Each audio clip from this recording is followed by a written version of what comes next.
policy to hashtag Make America Great Again. Please help me welcome Dr. John Mearsheimer and Daniel McCarthy.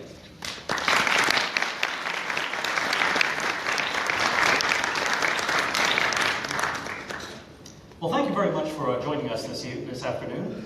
We have with us one of the most distinguished realist scholars in the country to discuss our current foreign affairs and where they might go in the near future, as well as where they've been in the not-so-distant past.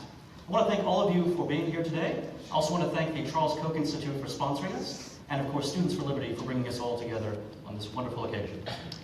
John, I thought we would begin perhaps by discussing how we came to arrive at the place where we are right now. We seem to be in a turning point in American politics and perhaps in world politics. Maybe realism has a chance of becoming a policy now, or becoming our foreign policy's guiding light, perhaps. But it seems to me that before we can understand where we might go, we have to understand how we have come to be here and what kind of foreign policy we've had up to this moment. I think you would call it liberal hegemony. Yeah, I think the United States, since roughly the early 1990s, has pursued a policy, a foreign policy of liberal hegemony. When the Cold War ended, the United States was in an unprecedented position in terms of the international balance of power. We were by far the most powerful state on the planet, and we had two broad choices. One is, having won the Cold War, we could have pulled back and done very little to interfere in the politics of other countries around the planet.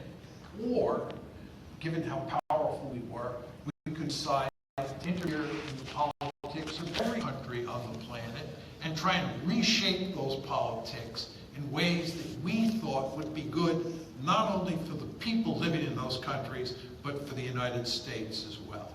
And of course, we chose the latter policy. We adopted this policy of liberal hegemony. And the central ingredient in liberal hegemony is regime change. And the basic goal is to go around the world and to topple regimes that are not liberal democracies, and then do the appropriate social engineering to turn those countries into liberal democracies. The ultimate goal being to have a planet that is dominated by liberal democracies. So that's the principal goal. And the two ancillary goals are to build lots of international institutions, because we love rules, and institutions are basically rules. So what we want to do is build institutions, or take existing institutions like NATO and the European Union and expand them into other areas. And then, of course, the third thing that we wanted to do, which is very important, is to spread capitalism, to spread commerce, to spread our notion of an open economy, to spread globalization all over the planet.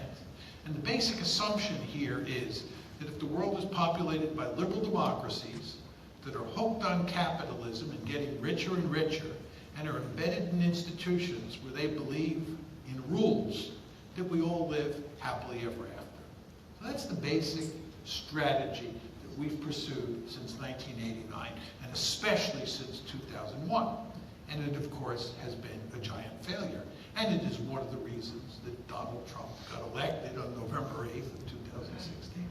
I think, nonetheless, it sounds like a very attractive vision, especially for a libertarian audience, that you would have free trade, economic globalization, that you would have the spread of liberal democracy, that we enjoy our own liberal democracy, and perhaps we both enjoy on a moral level seeing it take root elsewhere, and also that perhaps it makes us safer as well if we believe that liberal democracies don't go to war with one another.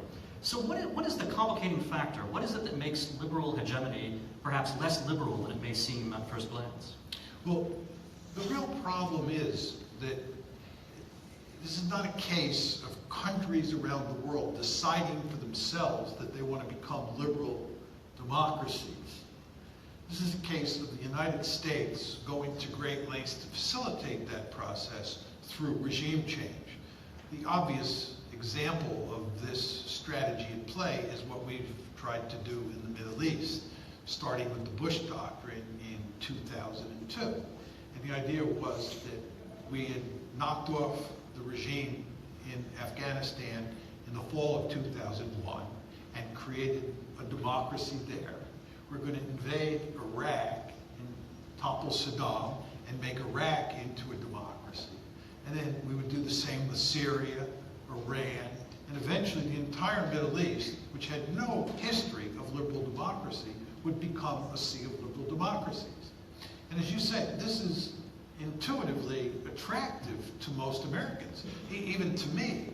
I thank my lucky stars that I was born in the United States, which is a liberal democracy.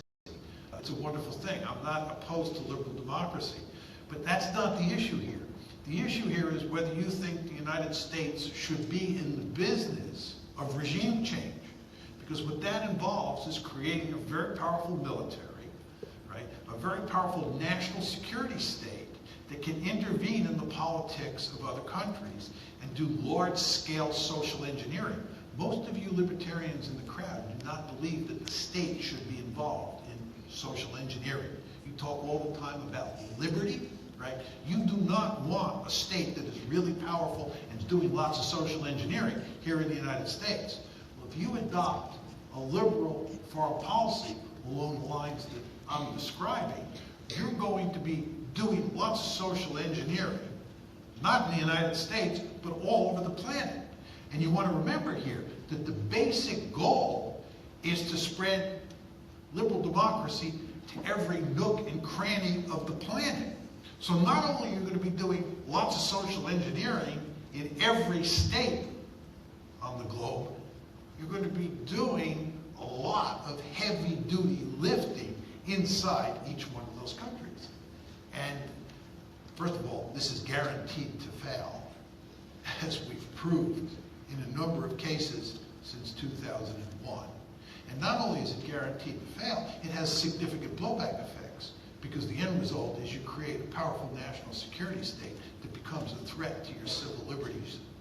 You've been following this whole controversy with General Flynn, who was forced to resign, and a number of the newspapers have said, what was the intelligence community doing monitoring General Flynn's phone calls? I laughed out loud when I read this. The National Security Agency monitors virtually everybody's phone calls. We have a national security state, right, that has become a threat to our civil liberties. The Founding Fathers warned about this.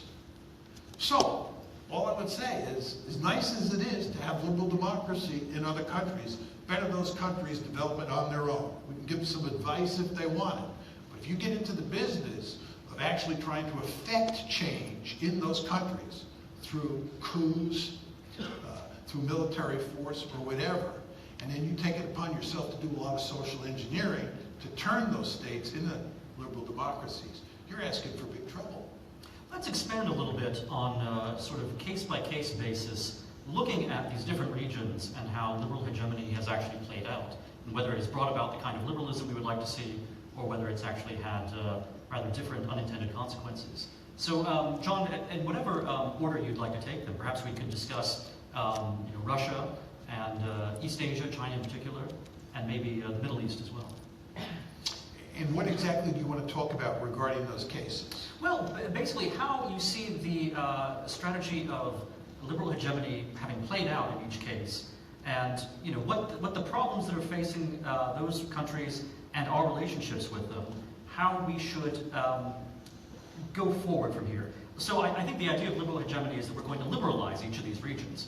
You've talked about how in the Middle East we've tried to do this by force.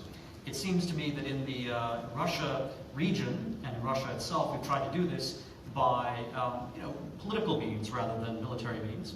And in East Asia, it seems as if we've hoped that the force of capitalism itself, that just by trade relationships, China will gradually liberalize itself. I'd be curious about your take on each of those regions and sort of what you see as kind of the realist diagnosis of the problems and what your prognosis might be for how the U.S. should relate to these different regions. Okay. I think we should take East Asia off the table, because in the case of East Asia, you've not seen much evidence of liberal hegemony at work. In terms of American foreign policy, since the Cold War ended, the two areas that we've concentrated the most attention on are the Middle East and Europe. And those are the two places I'd like to talk about. Just a few words about the Middle East, because I already talked about the Bush Doctrine. The Bush Doctrine, of course, was all about facilitating the growth of liberal democracy in the Middle East, and doing it in large part at the end of a rifle barrel. And that, of course, has failed. Europe, let's talk about that and focus most of the attention on what happened there. As you know, we have terrible relations with the Russians today, and it's mainly over the crisis in Ukraine. And all that trouble started on February 22nd, 2014. That's when you had the coup in Ukraine, where President Yanukovych was overthrown and a pro-Western regime was put in its place. Now, what's going on there? What caused that change in relations between Washington and Moscow? What was happening was that starting in the mid-1990s, the United States and its European allies, but mainly the United States, decided to expand NATO eastward. And in 1999, Poland, the Czech Republic, and Hungary became part of NATO. In 2004, the Baltic states and a handful of other states became part of NATO. In 2008, NATO said that Ukraine and Georgia would become part of that institution. Right? So what happened, starting in the mid-1990s, is that NATO began to expand eastward. At the same time, the EU, the European Union, which of course is much more interested in economic affairs than military affairs, it too began to expand eastward towards Russia. Furthermore, the United States got heavily into the business of regime change. You remember the Orange Revolution in Ukraine, the Rose Revolution in Georgia. These were all designed to bring liberal democracy to the countries of Eastern Europe. And the United States was the main driving force behind that movement. Now, what exactly is going on here? This is actually liberal hegemony at play. Basically, what we're doing is we're taking this security community, that's the word we like to use, this security community that we had developed in Western Europe during the Cold War, and we're going to move it eastward. We're taking these institutions that are in Western Europe and we're moving them eastward. We're going to go to great lengths to facilitate democracy in Eastern Europe. Democracy, institutions, rules, and we're going to get them hooked on capitalism in a really big way. That's what moving the EU eastward is all about. It's the liberal hegemony playbook at work. And the idea is that if you can expand all those Western institutions, what you will do is expand the zone of peace. Now, the fly in the ointment is that from a Russian perspective, it is simply unacceptable for NATO to move up to the Russian doorstep and to include Ukraine and Georgia in the West orbit. This is just not acceptable. And the Russians have made this clear from the beginning, and certainly after 2008. But nevertheless, we continue to encroach on what the Russians consider to be their sphere of influence. And the straw that breaks the camel's back is the February 22nd, 2014 coup in Kiev. It's not clear how involved the United States was in that coup, but there's no question that we were involved to some extent. From a Russian perspective, this is just unacceptable, because the Russians are acting in a very realpolitik kind of way. The Russians see this in balance of power terms. They see their principal adversary from the Cold War, NATO, run by the United States, coming closer and closer to them. They're badly weakened. Russia is much weaker than the Soviet Union was during the Cold War, and they view this as a threat. And they tell Uncle Sam, and they tell the Europeans, this is threatening us. It's going to lead to no end of trouble. But of course, we don't hear what they have to say, because we're operating according to a different playbook. Realism is dead. People like John Mearsheimer are dinosaurs. These are people who belong back in the 18th century. We have a new way of thinking about international politics. We're interested in institutions and the rules that come with them. We're interested in economic intercourse and economic interdependence. This is the world that we now live in. We've got to promote liberal democracy. Once we create all these liberal democracies, we'll live happily ever after. Well, it didn't work out that way. And the end result now is you have this significant crisis with Russia that is not in America's interest. I think libertarians are acutely aware of the disjunction that can materialize between what a state aspires to do, even having perhaps rather benevolent intentions, and then what it actually achieves with the power at its disposal. And it seems to me you've described a kind of parallel problem with respect to foreign policy, that liberal hegemony may have an admirable goal of liberalism in mind, but when it actually attempts to achieve that goal, it finds that it runs into difficulties with reality. I suppose I might ask you to say briefly what you see as being the relationship between morality, between our values, and on the one hand, and then actual power and the realpolitik that you've described on the other. How should those two things be related? Well, there are cases where a country gets involved in a foreign policy situation where our values and strategic logic point in the same direction. A good example would be if you're fighting the war against Nazi Germany. You're doing the morally correct thing. At the same time, you're doing the strategically wise thing. Okay? Then there are the cases where the arrows point in different directions. In other words, from a strategic point of view, it makes good sense to ally with the Soviet Union, run by Joseph Stalin, in 1941 for the purpose of defeating Nazi Germany. From a moral point of view, it makes no sense because this is Stalin's Soviet Union. So the question that really matters, which I think you're getting at, Dan, is what do you do when moral or ethical considerations and strategic considerations or power considerations, to use your rhetoric, are at odds with each other? And in international politics, you inevitably do what is in your strategic interest. And you disguise it by describing it in moral terms. You go to the University of Chicago Law School, or you go to Harvard Law School, and you get some fancy lawyers to come out and explain why what you're doing is really the legally correct or morally correct thing to do, even though it isn't, and you're doing it for good strategic reasons. And the reason that you do whatever is necessary from a strategic point of view, and you shortchange your values, so to speak, is because survival has to be the highest goal of any state in the international system. Survival's got to be the #1 goal.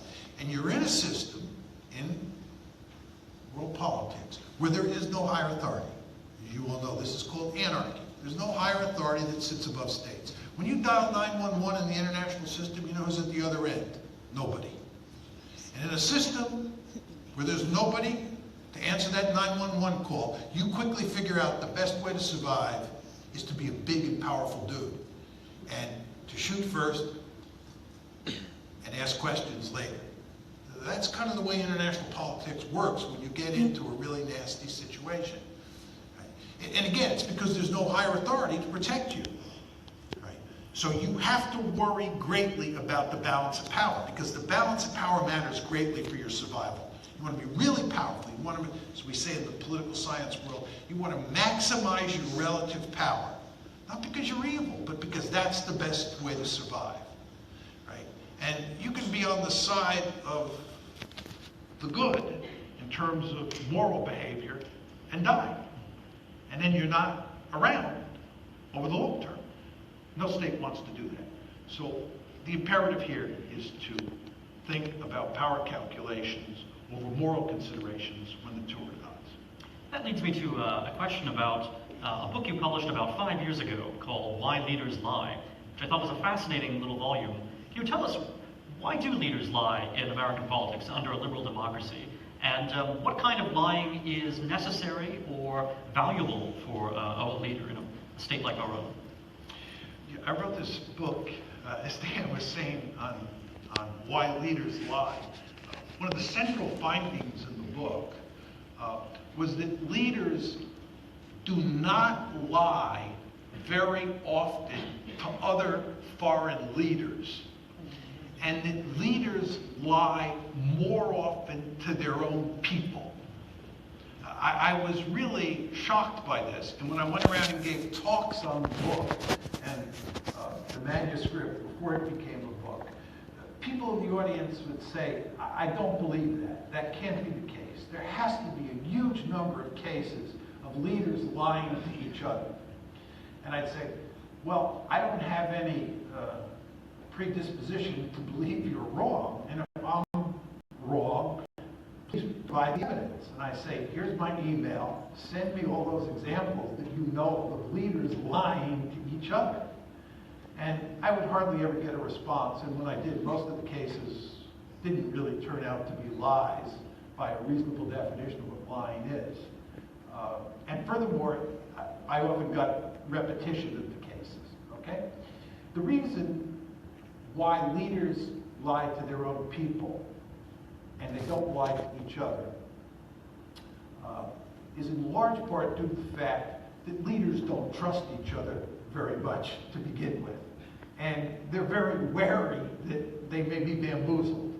And therefore, it's very hard to get away with lying to other people. Your own publics tend to trust you. Because after all, you're the leader. And if they can't trust you, who can they trust? I'll just tell you a quick story. I was at MIT before the run-up to the 2003 war against Iraq. And I listened to this former weapons inspector tell a story that there were, in his mind, no WMD in Iraq. And after listening to him talk, this was Scott Ritter, he was so compelling. I adopted the argument, and I made it publicly on a few occasions, that there were no WMD in Iraq. But then I believe it was Donald Rumsfeld said, we know that Iraq has WMD because we know where they are. Well, I said to myself, he wouldn't say that if it wasn't true. So I stopped believing what Scott Ritter said, and I believed what Donald Rumsfeld said. Now, I know you find this hard to believe that hard-bitten realists like me would fall for that. But, you know, I went to West Point. I grew up in a relatively conservative family. This is the national security leadership of the United States, my country. I just figured that he had to be telling the truth. And of course, he was not telling the truth, as he later admitted, right? So it's much easier to lie to your own people than it is to other leaders. That's point one. Point two, you get more lying in democracies, and especially in the United States, than you do in authoritarian states, for instance, or in other democracies than the United States. Now you're saying, why is that case? Well, in a democracy, you have to convince the people to go along with your foreign policy, because if they don't go along, they'll throw you out of the next election. Public leaders have a deep-seated interest in trying to convince you that such a foreign policy makes sense. And in some cases, not all cases, by any means, that involves lying. Then why is lying more likely in the United States? Well, if you're the United States, you're the most secure great power in the history of the world.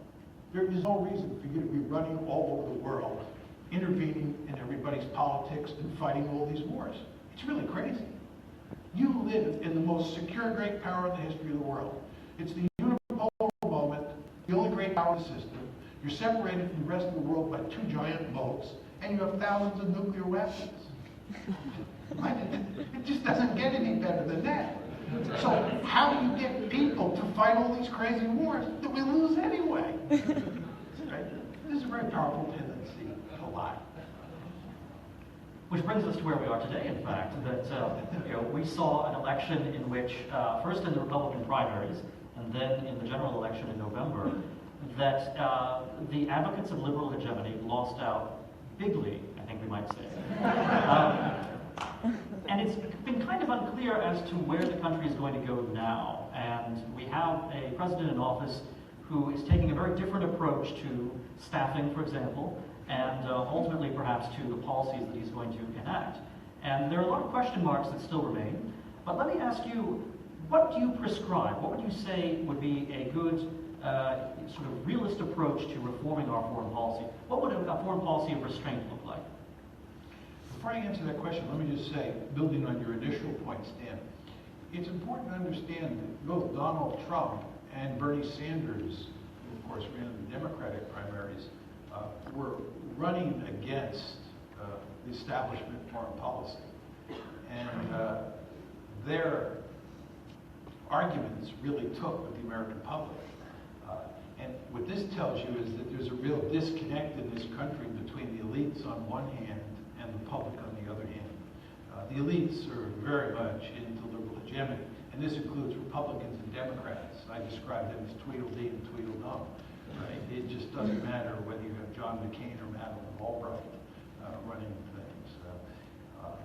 But there's no question that the public does not have that enthusiasm. And by the way, that gets back to my point about lying, why leaders have to lie to publics in countries like the United States. Now, what exactly would a foreign policy that's based on realist dictates look like? First of all, we get out of the business of regime change almost completely. This idea of intervening here, there, and everywhere and toppling regimes and doing social engineering would be taken completely off the table. And Trump, of course, wanted to do that. That was one of the really good ideas that Trump had. This policy of regime change made no sense. And what a realist would do is focus on the three areas of the world that really matter from a geopolitical point of view to the United States. One is Europe, two is East Asia, and three is the Persian Gulf. And those are the areas that really matter. Of course, Europe and East Asia matter because that's where the other great powers are. And the Gulf matters because oil is there. And oil is the one natural resource that really causes the United States to get militarily involved. Okay, so those are the three areas that matter. What would a realist say about those areas today, and how we should think about those three areas? With regard to Europe, I would say we should turn European security over to the Europeans. There's no reason for the United States to be in Europe spending money defending the Europeans, because there's no danger of an imperial Germany, a Nazi Germany, or a Soviet Union dominating all of Europe. It's just not in the cards. So I would end NATO, and I believe Europe.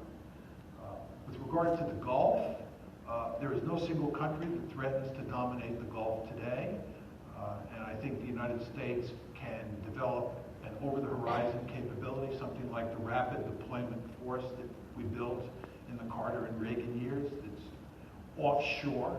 So I pull almost all of our forces out of the Persian Gulf or out of the Middle East as well. I want to be clear, I think that Europe is an important area strategically, and I think the Gulf is an important area strategically to the United States. I'm not an isolationist. I think those two areas matter. But I do not think there's a sufficient threat in either one of those areas to justify a significant military presence in those two regions. I think the one exception is East Asia, and this has to do with the rise of China. I think the rise of China is, over the long term, a serious threat to the United States. I think the United States cannot tolerate, it never has been able to, and it can't now tolerate a peer competitor.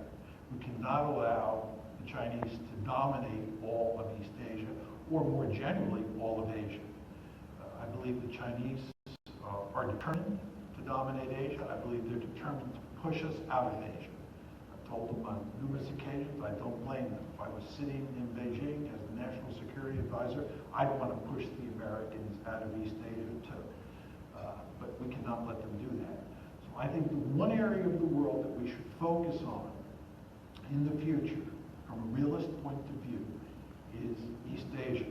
And I think that by ending all these foolish wars that we're fighting in the Middle East, and ending our conflict with the Russians over Ukraine, and basically turning European security over to the Europeans, we can then concentrate on the one significant threat that's out there, which is China.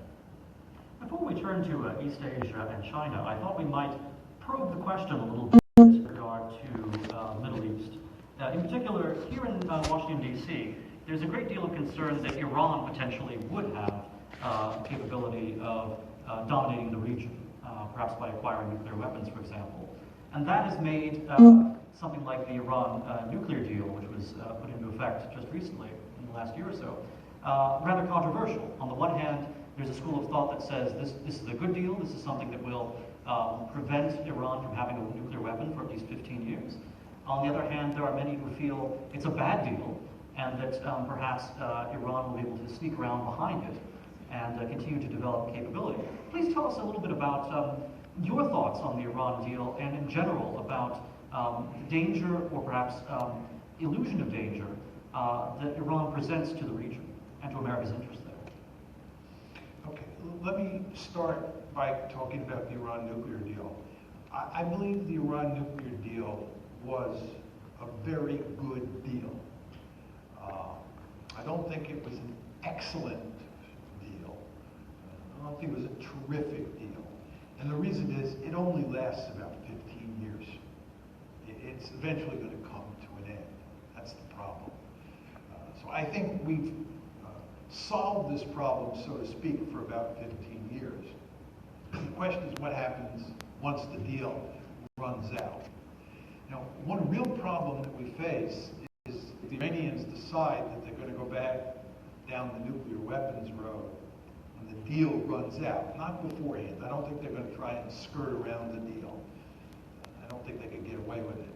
But once the deal runs out, if they decide to go down the nuclear weapons road, it will be very difficult, if not impossible, for us to put back together the coalition that puts significant sanctions on Iran and played a key role in bringing them to the bargaining table. We have bad relations with the Russians now, bad relations with the Chinese, and it's hard for me to see the Russians and the Chinese going along with us as we put the kibosh on Iran in 15 or 20 years. So the question is, how do we deal with Iran between now and the time when the deal runs out? And my view is that the hawks who argue that we have to get tough with Iran and stay tough with Iran are wrong. Because if you get tough or stay tough with Iran, you give them incentives to get nuclear weapons. You understand that nuclear weapons are the ultimate deterrent. It makes eminently good sense for a country to have nuclear weapons.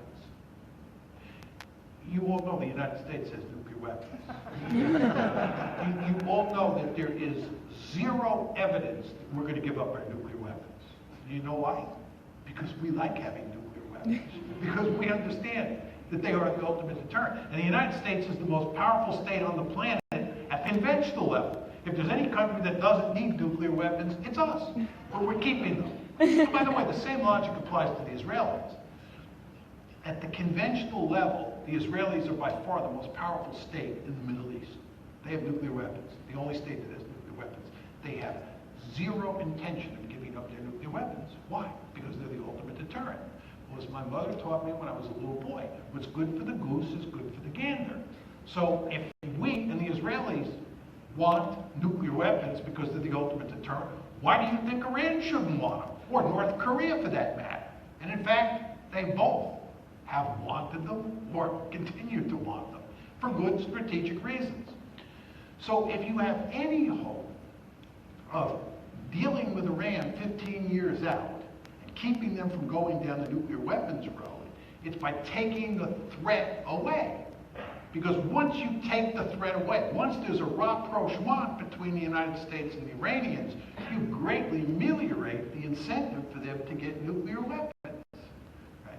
However, if on the other hand, you pull out the big stick and you threaten to whack them over the head, the incentives to get nuclear weapons are very powerful. You all understand that if Iran had nuclear weapons, the United States and the Israelis would not be talking about attacking Iran. That's the last thing they'd do, because that's the one circumstance under which Iran would almost certainly use nuclear weapons. That's why they would want them. So my point to you, Dan, is it's a very good deal.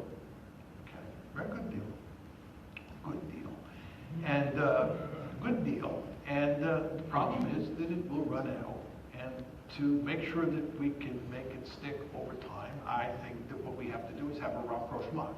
We're not going to have a rapprochement with Iran, and we're going to be in deep trouble in 15 years, because that's just the way we operate in this country. The other issue you raise is the sort of threat of Iran as a potential regional hegemon.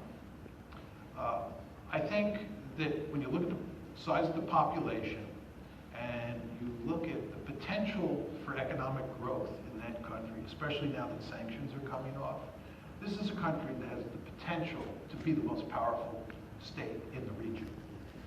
And it may be the case that 10, 15 years down the road that we have to move some forces into the Middle East, come back on shore to contain the Iranians. Right? But at the moment, they do not have the military capability to dominate the region. And we are not going to let them dominate the region if they do begin to develop that capability, conventional or nuclear.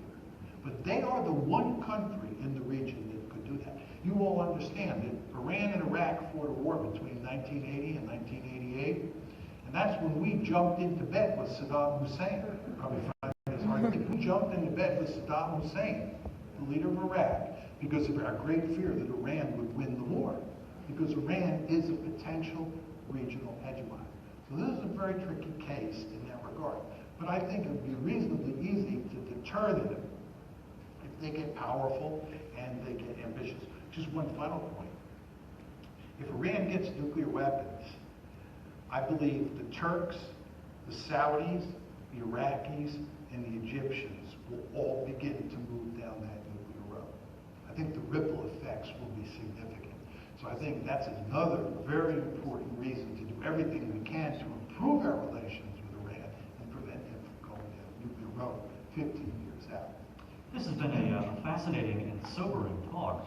I want to leave a little bit of time for questions, but I thought just to wrap up here, perhaps we could ask you to have say a few words about sort of the principle of restraint and what restraint means in foreign policy, what it would mean for perhaps our liberties, what it would mean for perhaps our military establishment and the national security state. What is restraint?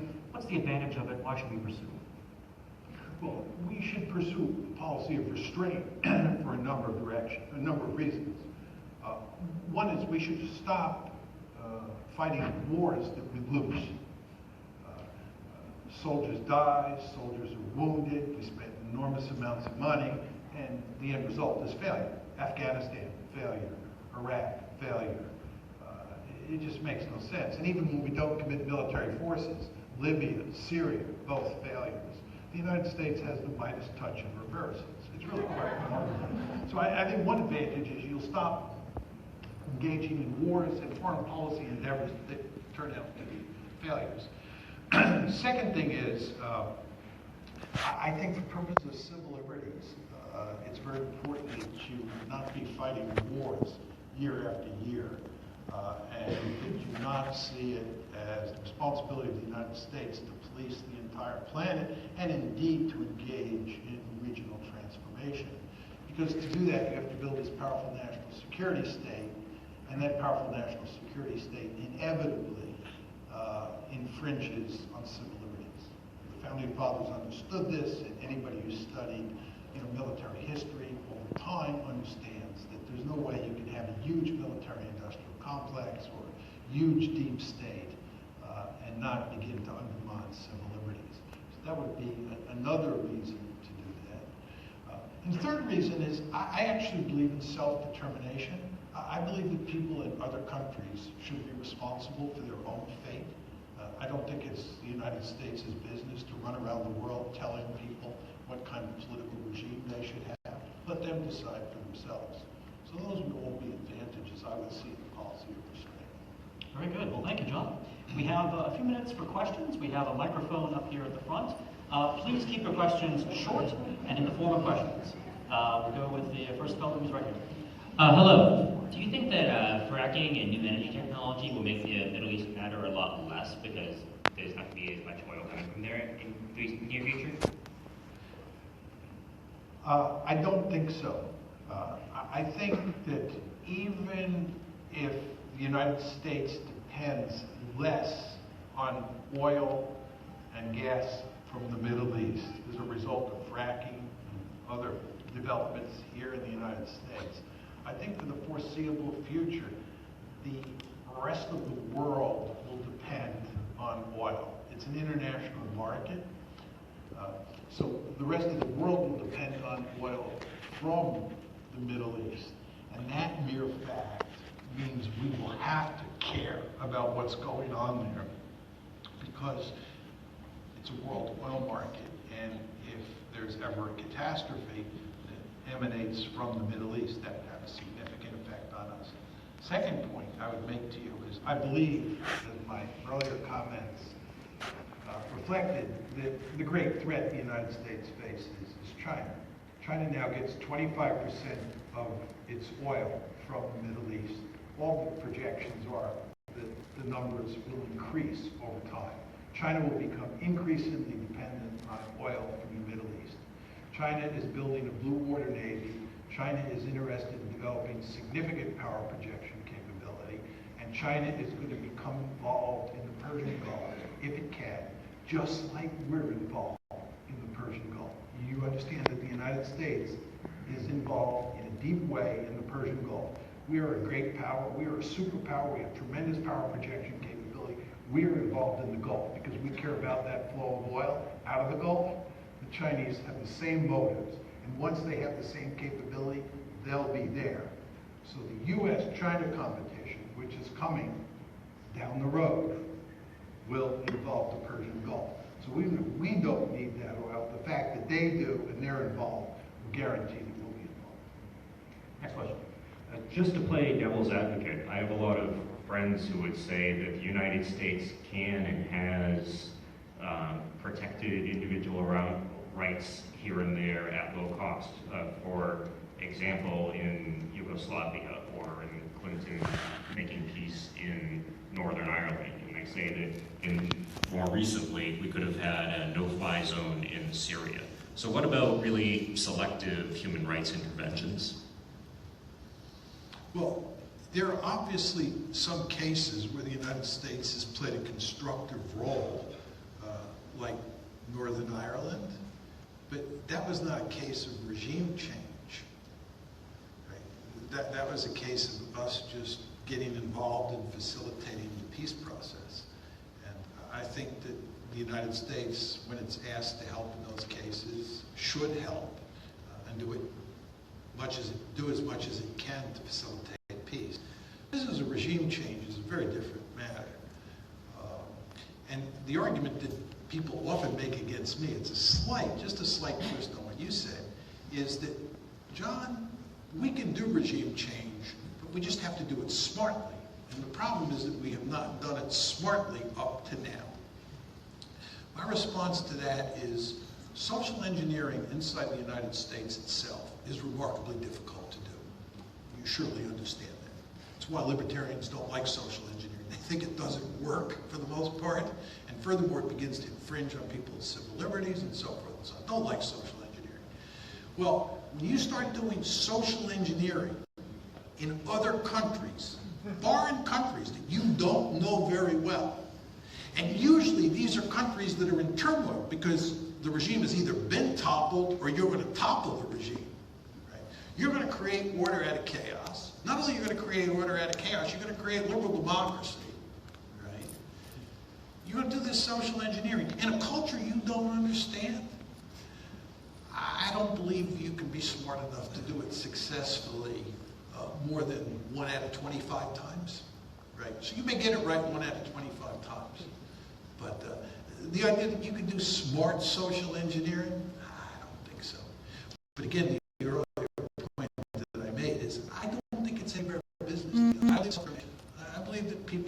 Bosnia, people in Serbia, people in Iraq, they're responsible for their own political system, and they should figure things out for themselves. And we shouldn't be in a business of telling people what to do.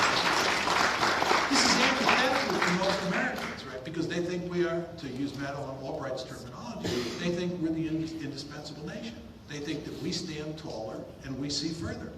And I'd say just look at the historical record, at least since 2001, and really go back to 1990.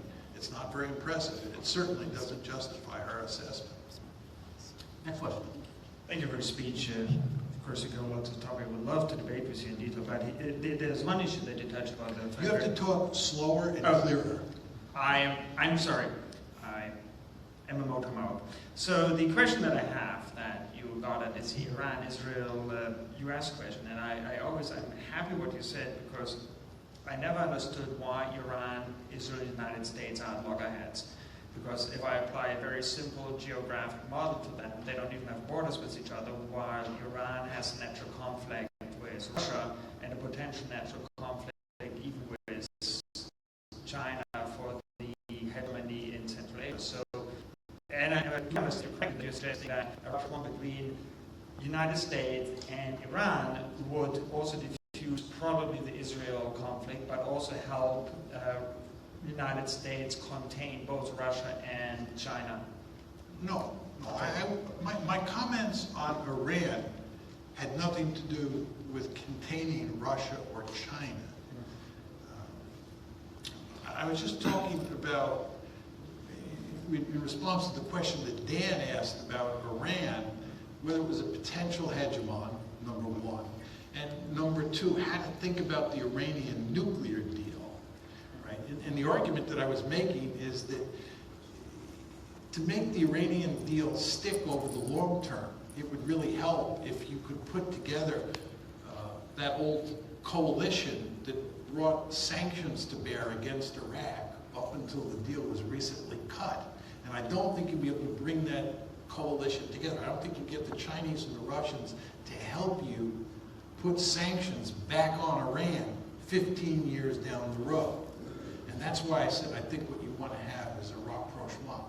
To the extent that Iran was involved with either China or Russia, my point was that China is eventually going to be interested in the Persian Gulf.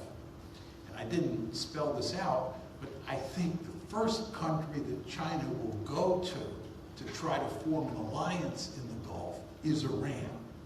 So that if the United States has terrible relations with Iran, and China begins to develop power projection capabilities into the Gulf, the Iranians and the Chinese will become the best of friends. And that's not in our interest.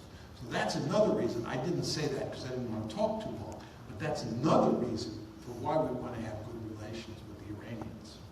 Thank you. You're welcome. Next question. I just wanted to hear your views on Trump's pick of Secretary of State Rex Tillerson and what you think it means for the future of American foreign policy. Well, I liked the selection of both Mattis and Tillerson because both of them have their feet firmly planted on the ground and all their gyroscopes seem to be operating, and that gives me confidence that maybe Trump's foreign policy will be rational and smart. I think they're a step in the right direction. Having said that, it's very hard to tell what will happen with Tillerson at the State Department because he's an unknown quantity. I mean, pretty much everything I've seen so far gives me confidence that he'll be okay, but we don't know for sure. Mattis is much more of a known. He's been around for a long time. He's been deeply involved in a lot of the foreign policy issues that are still on the front burner. But Tillerson has been a high-level oil executive. He's not been involved in foreign policy inside the government ever, as far as I know. And so I'm not sure exactly how it will turn out, but at the moment, he looks like a good choice. Thank you. Yes. Good afternoon, and thank you for speaking today. Do you believe that the strategic advantage of Donald Trump's policy of unpredictability and accordingly refusing to comment on foreign policy actions until after they're taken outweighs the tactical and perhaps moral disadvantage of being unable to adequately debate them, and why or why not? I think that unpredictability as the central feature of a foreign policy will have disastrous consequences. First of all, it's a prescription for ruining our alliances. And this is especially worrisome to me with regard to East Asia. I mean, we're now in a situation where all of our allies around the world are not sure what to make of what the president's foreign policy is. They just can't figure it out. And there's no way you could have a country like the United States that depends heavily on allies to help it run the world. You can't have a situation where those allies don't know what the United States is up to, where they think the United States is unpredictable, and where they think the United States might abandon them. This is very, very bad. With regard to our adversaries, sometimes unpredictability makes good sense, but most of the time it's better to be predictable. And what you want to do, just to take the Chinese for example, is you want to draw some lines in the sand, or maybe lines in the water, and tell them that this is what's going to happen if you do X, Y, and Z. You want to be very predictable. You want to make it very clear that if they misbehave or they do something that you don't like, that you will respond. If they think you're unpredictable, they may think they can get away with something because they're not sure how to think about how you will respond to action A or action B. So in many cases, when you're dealing with an adversary or a potential adversary, predictability is the way to go. This is not to say that there aren't cases where you want to be unpredictable. You remember Dick Nixon? We went to some lengths. You're too young to remember, but you probably read about it. Where Dick Nixon placed a certain premium on unpredictability, his unpredictability, as a way of, helping to solve the Vietnam conundrum of the day. Right? So sometimes it makes sense. So the general point I'm making to you, with regard to allies, unpredictability, big trouble. With regard to adversaries, predictability is the best way to go most of the time. Tell them, they step out of line, you'll be there. But sometimes unpredictability works. Great, thank you. Yes. So obviously the realist perspective is very attractive to libertarians because of restraint and non-intervention. But again, the root word of liberal hegemony is liberal. And you can trace it back to the liberal internationalism of Woodrow Wilson and then trace that back to Adam Smith and classical liberals. And one of the big components of this idea of democratic peace theory or liberal democratic peace theory is the idea that trade and economic interdependence are going to reduce the likelihood of war. Now, I think most libertarians would agree that they believe in free trade. So my question is, do you think that realist foreign policy can include a consistent commitment to free trade? Obviously, the TPP is a good example of this, but more broadly, what would you think? Excellent question. Realism, number one, does not preclude free trade for 1 second. And in fact, free trade is completely consistent with realism, right? And the second point I would make to you is institutions.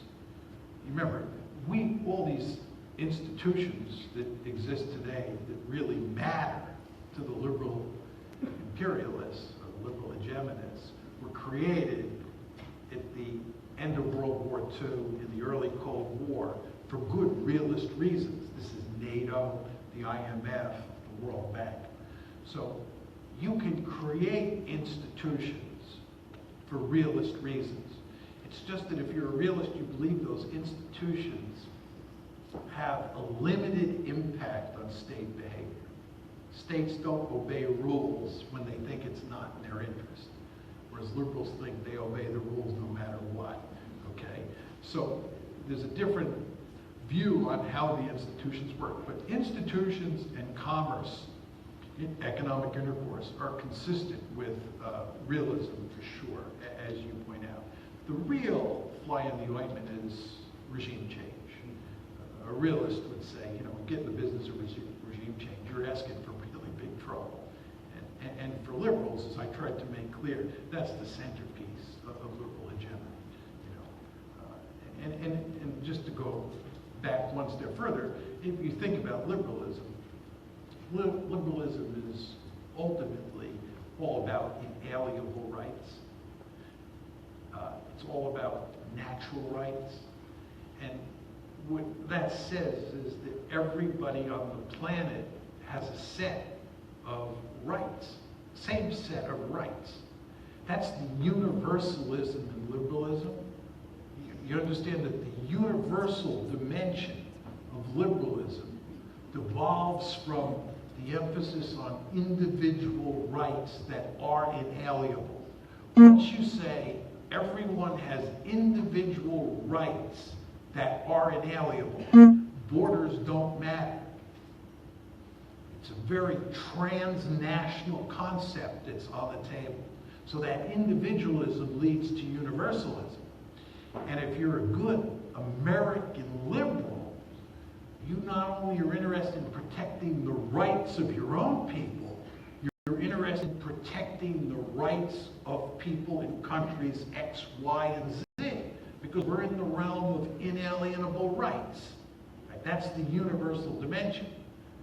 And then it's not a big leap from that argument to the claim that the best way to protect rights is to create liberal democracies. Indeed, one could argue, how can you really protect rights in any meaningful way except in a liberal democracy? Oh, that means that we have found the magic formula, liberal democracy. And then just to take it a step further, go back to Francis Fukuyama's very famous piece at the end of the Cold War called The End of History. Go back and read The End of History with what I just said in mind. Frank Fukuyama said that we spent the first half of the 20th century defeating fascism. We spent the second half of the 20th century defeating communism. We won both of those wars. And really, all that was left now was liberal democracy. Liberal democracy had triumphed. And what Frank said is that liberal democracy is eventually going to spread all over the planet. Right? From a liberal point of view, this is an absolutely wonderful thing, because inalienable rights are of such importance. And inalienable rights are protected in liberal democracies. Individual rights are protected. And if every country is a liberal democracy, then you've basically solved the problem. And remember that Frank Fukuyama says at the end of that famous article that the biggest problem that we're going to face in the future is boredom. That's what he said. The biggest problem is going to be boredom. Why is that the case? Because nobody's going to fight wars. Why? Because liberal democracies don't fight against each other. Why would they fight against each other? Because there's such a high respect for individual rights. The individuals in your country have all these rights. The individuals in my country have all these rights. We have to respect those rights. We have norms of tolerance, number one. We believe in peaceful conflict resolution. This is the way it works in liberal democracies. Right? So that's the basic story. And it's gotten us into a lot of trouble, though, because it involves, as I said on a number of occasions here, doing social engineering in foreign cultures. And that doesn't work out very well. Thank you. Let's, on that this brings us to the conclusion of our session. Thank you very much for attending. John, thank you so much for this discussion. My pleasure. Thank you guys for that wonderful conversation.